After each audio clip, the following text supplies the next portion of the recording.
Hey, I'm Kev Mr. Kurt, and welcome back to Ride 3, where we've gone back and won the 2/125cc class. So now we have the 1995 Honda NSR 250R in our collection. We're back to Super Sport 300, so now we have the 1969 500cc bike, and you'll see how important that is. And then we've already completed Sport Heritage. We did try and complete the Supermoto. We've got a fully upgraded bike now, and we figured out the setup. We just have to do the total opposite of what we normally do with the setup. For the Supermoto, it actually makes the bikes a bit more free at the rear. Not totally, because unfortunately, thanks to the physics model, but at least you know how to get on top of the Supermoto bikes. As last time out, we were discovering the world. We were a trip master. But now, we're back to the icons, the legends of motorcycle, the most successful racing bikes of the 60s and 70s. As the 500cc bikes have been the queens of the MotoGP Championship for over 50 years, from their birth until 2000, when they were replaced by modern MotoGP models. The late 70s saw one of the most exciting eras of motorcycling, thanks to the riders of the caliber of Giacomo Agostini, Mike Hailwood and Barry Sheene, an era first dominated by 4 strokes in Europe, then by 2 strokes in Japan. By riding these bikes, you can find out where our greatest passion has its roots. They're the essential piece of a mosaic, a fundamental element of an equation that forms the history of motorcycling. Pretty nice intro, as we've got 3 single races, point to point, and a championship to do. And then we win the 2004 Kawasaki Ninja ZX SR. So our first race is around the Daytona International Speedway, a 3-mile circuit in the sunshine. As in the dealership, we have to win all these bikes. We have to complete the Super Sport 600 volume, the Racing World volume, the Super Tours volume, and as you saw previously, the Super Sport 300 volume to get the 500cc pattern. I won't pronounce that, I'll probably butcher it. But this is the bike we've got, the 4-stroke 2-cylinder 500cc bike from 1969 is going to be our toy. As it is, that famous number 27 on the side as well. Looking pretty nice, considering it's almost 50 years old now.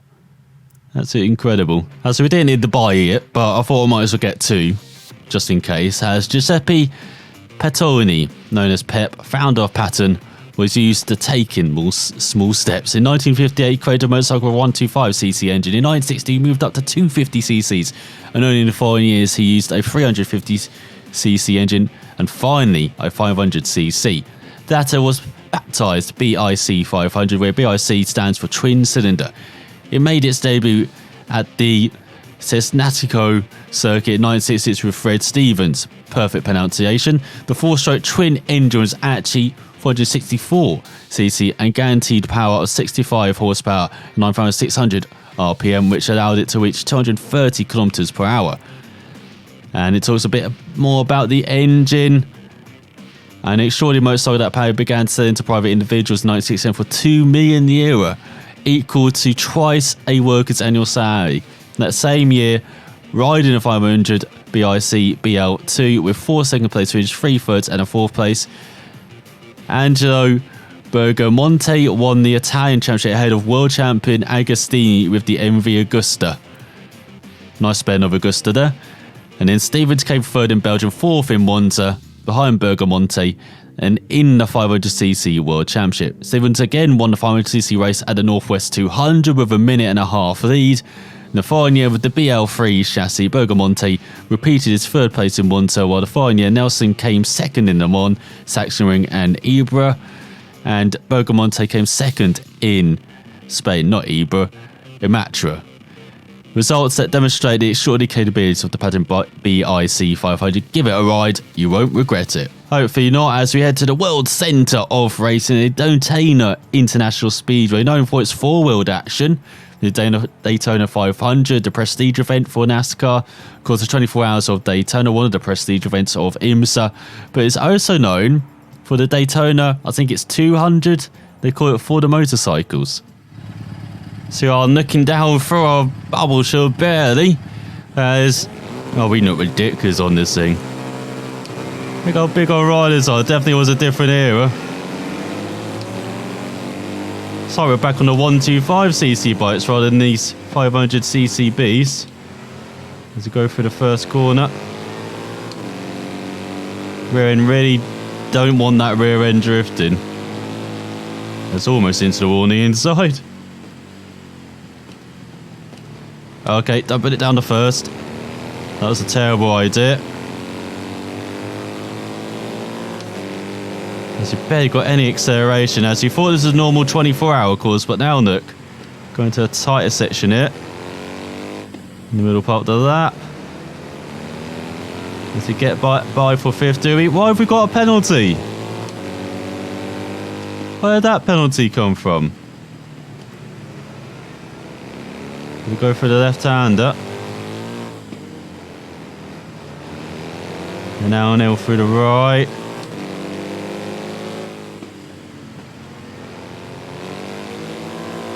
We try and hold it on the outside. Down in 7th. What a terrible race. As now we're down the back straight where we've got no speed. As we go through the bus stop. Back up the first spot so we get a good exit. That didn't really happen. And they go bumpy. This is what a bike. Bloody hell. We're NASCAR now, boys. And this thing has got no straight line speed. As we go on to the second lap. Look at that, 3 wide in front. 2 groups of 3. Normally see 2 groups of 2 for NASCAR, but bike racing goes 1 further.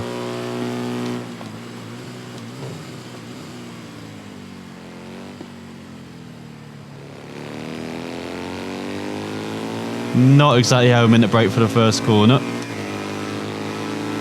So we definitely got a weak mocha bite here. I might have to turn it down to 90 difficulty rather than 100. But again, it's meant to be auto matching us. Not exactly doing it well, is it, in this first race? We are getting mullered.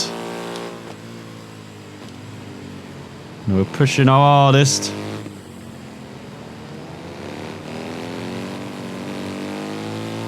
Get out of here, cones. Don't need cones in our life.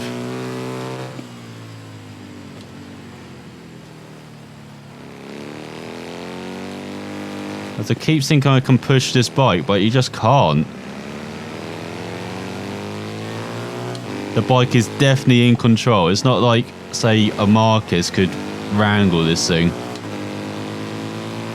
No, these bikes wrangle you, it feels like. It definitely feels more like a 500cc bike. Like your traditional 500cc bike where you had to respect the bike rather than what riders can do nowadays, just man out of the thing into corners. Come on, we won't finish last. Yes! Up into 8th. Oh, we weren't going to finish last anyway. Let's say 4 wide in front now. 3 wide, that's too easy. Make it 4 wide. As we cross the line in 8th. Yeah, shake your head.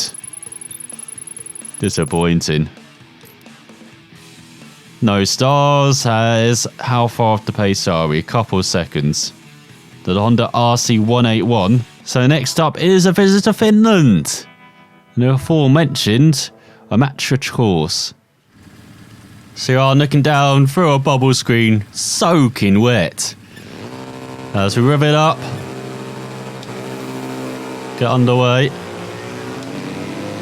There's one thing I can give this bike, it's got decent acceleration. Look at this. Could take the lead before the first corner, can we? Or maybe through the first corner, under brakes. Okay, maybe I can give this thing good brakes as well. Didn't really show it in Daytona, but seemed good through that first corner. As we get pushed wide into the cones.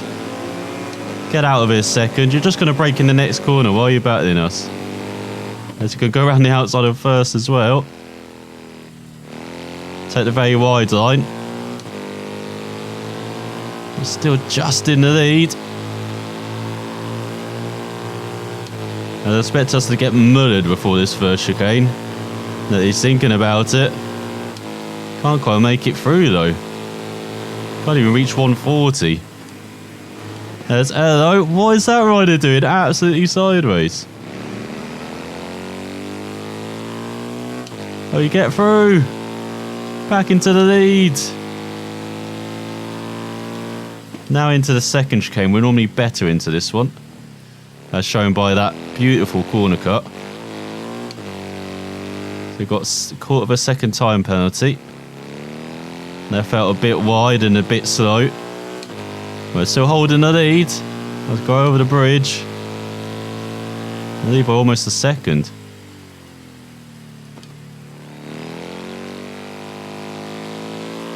Yes, that was a bit slow as well into that right-hander. That felt a bit quicker, but then we went wide as well. Nice, he hooked at the final left-hander. Now hard on the power. Then this long start-finish straight where... Let's see how quickly it takes before second overtakes us. As this thing really does motor in a straight line. Trying to reach 150. I'm not sure the gearing does that, does it? Not quite. God, how good are the brakes on this thing? Got it slowed down around 100 meters. I know we went a bit wide, but still, that's pretty damn nice. Why didn't we have brakes like these around Daytona as we're 1.4 up? And go through Farmer Alley.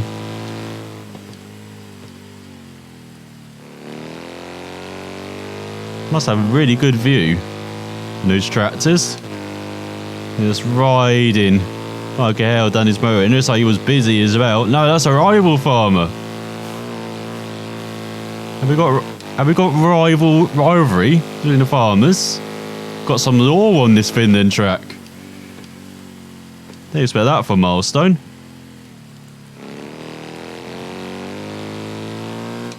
As for once, I think that's pretty close to how you're meant to take that chicane. How many races have we had round here? How many laps? You finally nailed it. Can we do it for this chicane? That wasn't too bad. Bit of grass cutting, but not too bad, as it feels like we brake very early for that corner. At least we hit the apex and got the power relatively early. There's a lead by almost 2 seconds.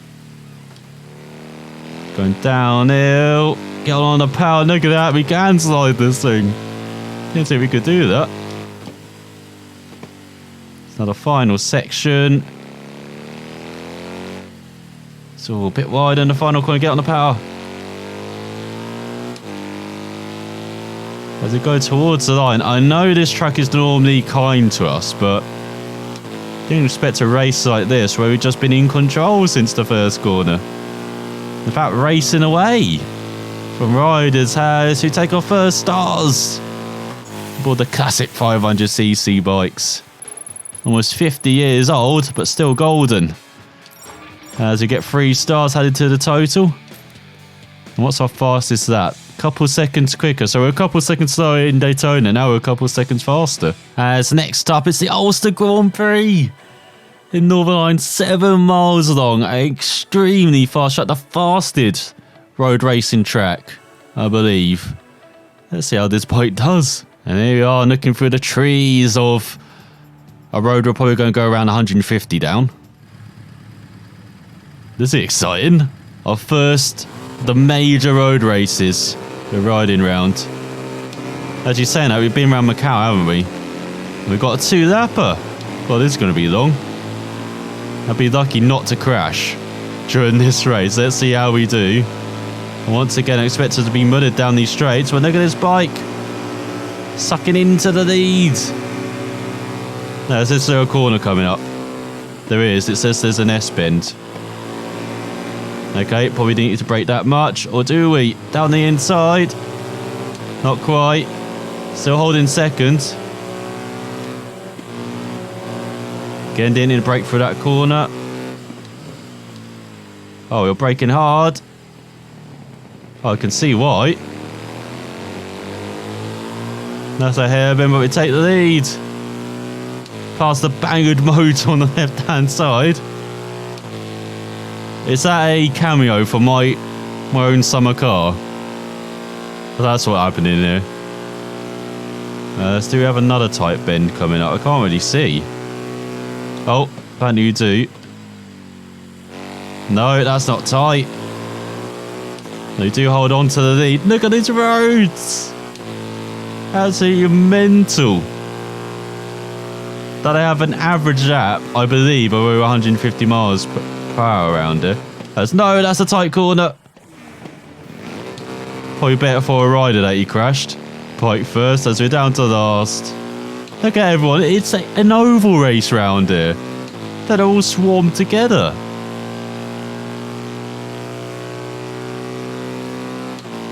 So we've got a tight right coming up. No, a bit tighter than that. This is our first time round here, okay? On a bike we can't out-brake on. And we're out-braking almost every corner on it. So we're going to finish last, but let's just enjoy this Ulster Grand Prix track. What a breathtaking track it is.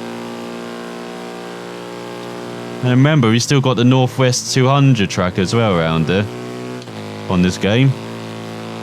So we've got Macau, Northwest 200, Ulster. We're just missing a big one.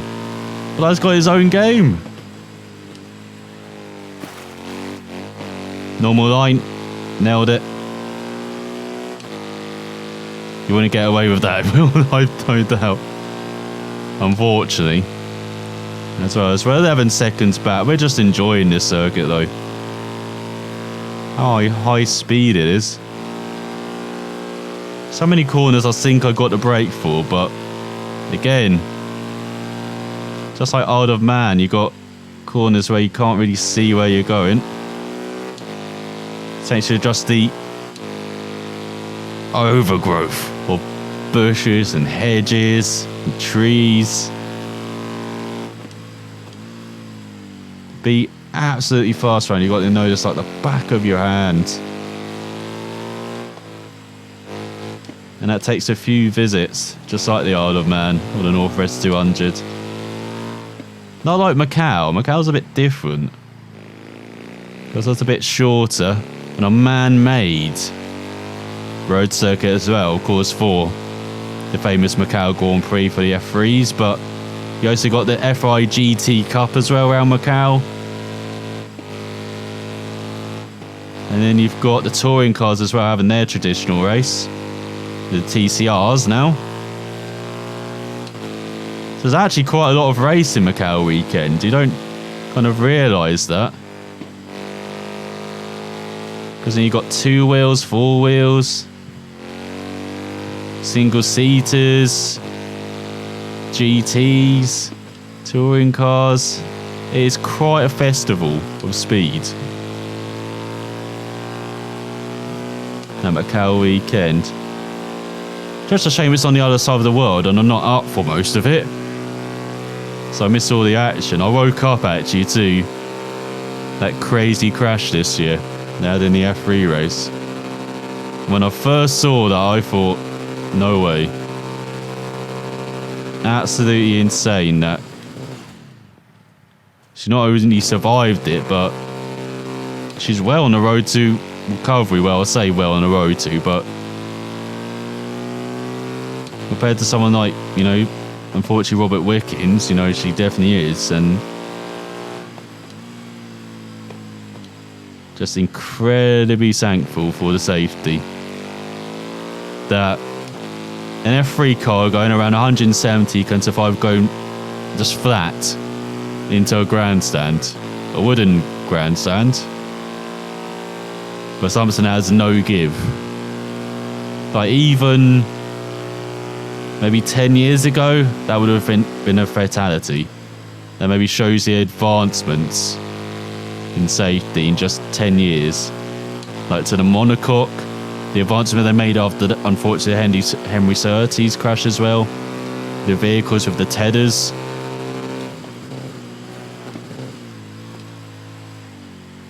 Oh, just about holding on. Look at that slide. That was beautiful into that corner. That's it, isn't it? On these bikes. Didn't really want to visit into that corner, but I had to. There we go. Got it slowed nicely for that corner. Bit too slow, but we'll take it.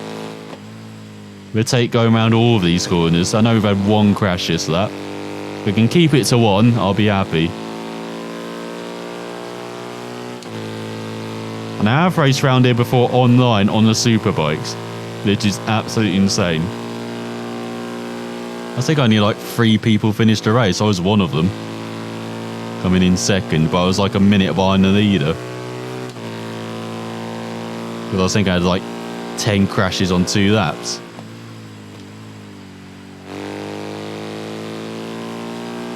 We're getting here around here. So yeah, great advancements on single-seater safety in just the last 10 years. I'd love to see the same for motorbikes as well. Now on road racing, but then you're thinking of how can we make road racing safer? Well, make them not on roads. Of course, that's the ultimate. But how can you make it safer for everyone? Put more barriers up around, maybe, like those air barriers. I'm not sure how open everyone is to that. And actually how safe that does improve everything.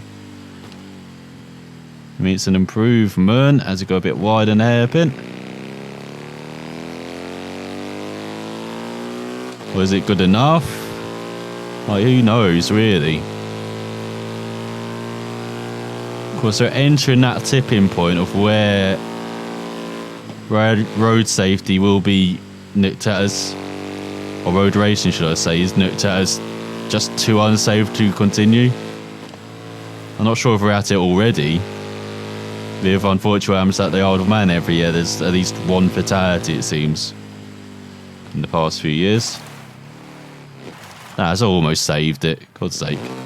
We're like the penultimate corner as well after that.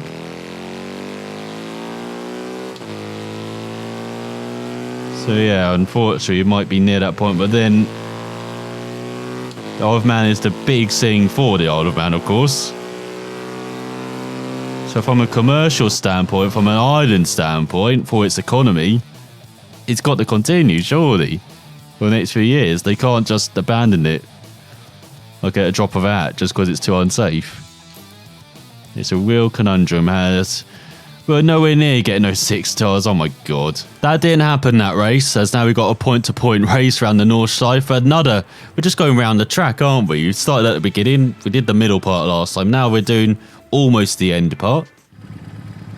As we are looking down in the glorious sunshine, how about a little green hill to get over how Ulster Hill has. Get underway. Oh, a superb getaway on this thing. It's like shooting into fourth immediately. I do expect to go much better around this circuit. Not least because I know the North Side for a little bit, but also you can use the barriers to get around corners. That's pretty helpful. As they get into the dirt in front. Try and break down the inside for fourth. Not quite, not quite. Bit too aggressive there. Now into carousel. Oh yeah, the bike loves entering the carousel like that. Like superb exit, up into third. Now so this course, as you may have noticed, has loads of corners, which our bike seems to be pretty good round. Come on, we can take the lead, yes! Love that left-hander. Now how long can we hold it as we go through this incredibly tricky middle section of the lap? As we just about hold on to the lead. This section is fearsome in a car on 4 wheels with a roof over our head. Let's see what it's like with a bike, as using lots of curb. Never really want to do that. As, oh, whoa, what the hell? That right-hander is totally balked. Like, I know most of this circuit's totally balked. But that right-hander especially, I've never known it's so bumpy breaking into there. I know it's a bit uphill, a bit like this right-hander, but still. We've got a lead anyway, over halfway through this. Let's go in through the left. God's sake. We did have a lead. Then his bike decided to just understeer. Keeps thinking it's a bit like a car as well. That's my problem. It's like, I'm just understeering. I could just turn the wheel a bit more. Oh no, it's a bike. I can't really do that. An old bike as well. As you're pulling away over this section. Bloody hell. Where did they get the data for this? This is even worse than the Forza 4 version, I'll say that. I've never known it to be so weird and undulating and bumpy. It actually feels like we are riding around a new circuit rather than the Northshire. If it has, I think we've lost the win. I needed to block them with that right-hander, but it's just throwing off how bad this circuit is, how bad the modelling is. Has it gone wide? Got the power hard. There's the finish right in front. If only it was the full straight, I reckon we could have caught up, but we get a star. It's point to point. Just one. As he lost by just 6/10. As next time, we'll be doing the championship. As you go to Laguna Seca, Monza, I believe for the first time, and Donington Park in the glorious British rain. Typical. But I hope you enjoyed our first visit with these classic machines. I am liking this bike. It's taken quite a lot to learn how to ride it, because I cannot brake late in this thing. I cannot slide this thing at all. You have to be on rails. And I thought with the modern bikes you had to be on rails. But it is good fun when I can wrap my head around it. I'm starting to do it, but the bike's not the best, unfortunately, compared to some of the others. And I'm perhaps overriding it a bit while learning it. But hopefully it can be a bit better in the championship. We were last time, our first championship. So thanks for watching, and I'll see you next time.